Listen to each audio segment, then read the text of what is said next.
দিদি, ও দিদি, বাড়িতে আছো? কি করছো?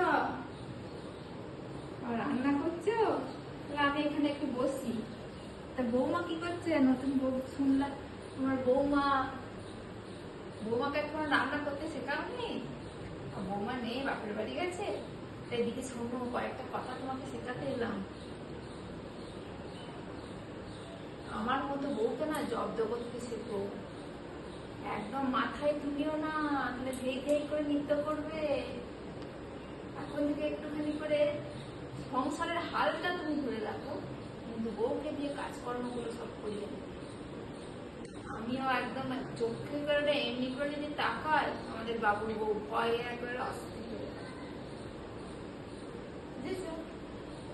এই যে তুমি সারাদিন এইসব রান্না বান্না তুমি বসে থাকবে, খবরদার করবে না। সব বলবে কর,